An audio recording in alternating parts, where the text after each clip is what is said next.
Welcome to Tech Blueprint, a window that lets you know the latest technology news in the world.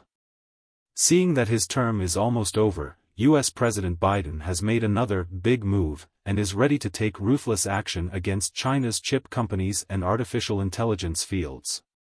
What is the plan? Directly put 200 Chinese companies on the export control blacklist, and even intend to restrict the export of high-bandwidth memory chips used in artificial intelligence.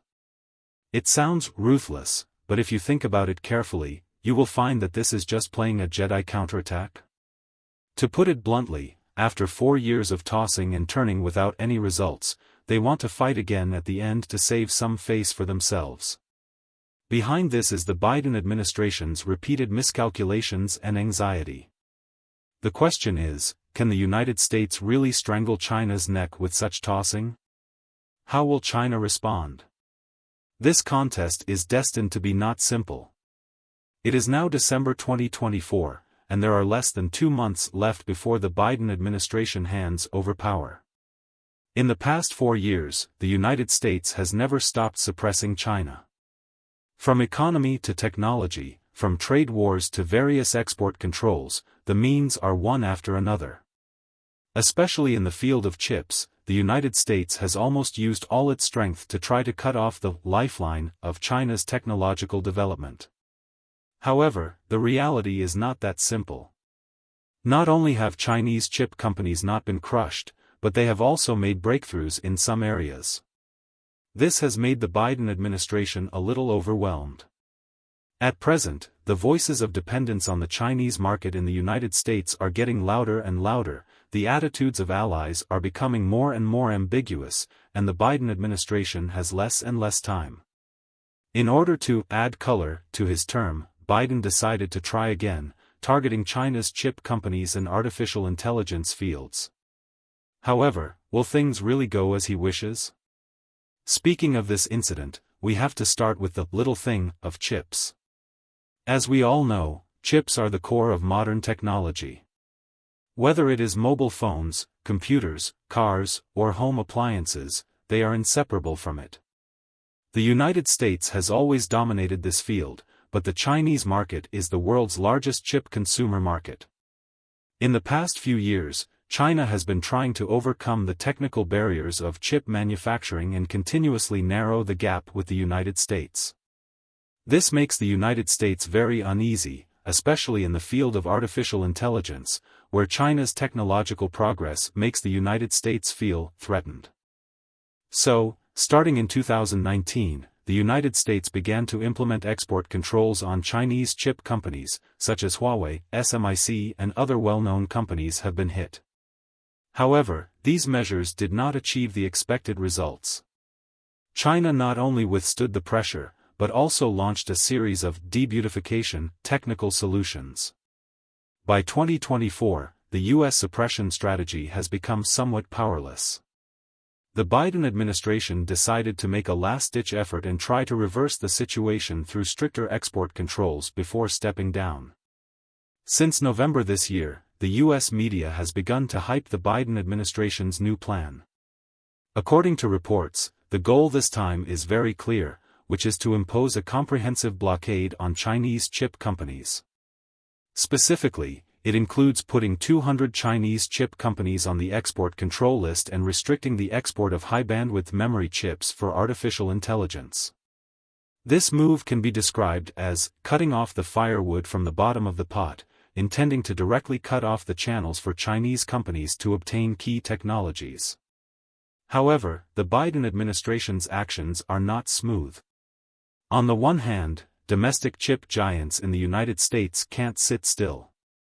Companies like Intel and Qualcomm are deeply dependent on the Chinese market. If the Chinese market is really completely blocked, the interests of these American companies will also be seriously affected. On the other hand, the United States allies have also begun to show an attitude of uncooperativeness. For example, the Dutch lithography giant ASML and Japanese semiconductor companies have become increasingly perfunctory in the face of U.S. pressure. After all, they don't want to lose the big Chinese market by cooperating with the United States. Faced with this situation, the Biden administration is somewhat in a difficult position. On the one hand, they want to save face through this action; on the other hand, they have to take into account the reactions of domestic companies and allies. As a result, the development of things has become more and more confusing. On December 1st, the Biden administration officially announced that 200 Chinese companies would be included in the export control list and the export of high-bandwidth memory chips would be further restricted. As soon as this news came out, it immediately caused a huge response. The U.S. media touted this as a historic step and tried to send a signal to the outside world: the United States is still the hegemon in the field of science and technology. However, the actual situation is not so optimistic. First of all, China's response was very quick. On December 1st, the Ministry of Commerce of China issued a statement expressing deep regret for the U.S. policy and warned the United States not to underestimate China's counterattack capabilities. At the same time, China also announced that it would continue to not impose tariffs on some U.S. goods from December 1st. This move was interpreted by the outside world as China's release of goodwill and trying to resolve the problem through negotiations. However, the Biden administration did not stop. On December 2nd, the United States further pressured its allies to impose similar export controls on China. However, this time the United States did not get what it wanted. Both Japan and the Netherlands said they would carefully consider, and did not explicitly support the U.S. action. This makes the Biden administration seem somewhat isolated and helpless on the international stage. At the same time, China is also stepping up preparations for countermeasures.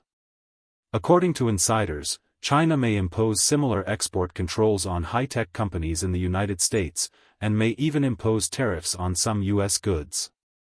This tit-for-tat situation undoubtedly makes the whole incident more complicated. What is most troubling for the Biden administration is the reaction in the United States.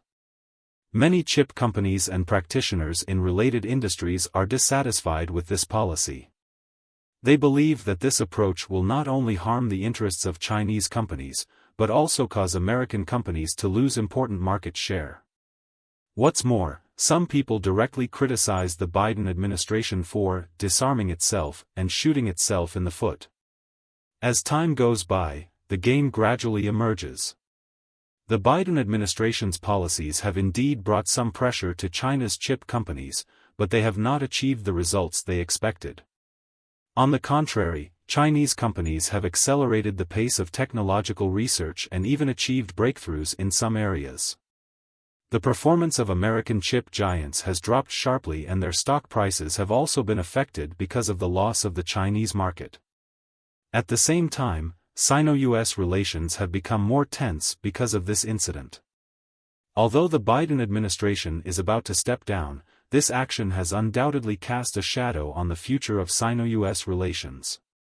It can be said that there is no winner in this contest, only both sides will suffer.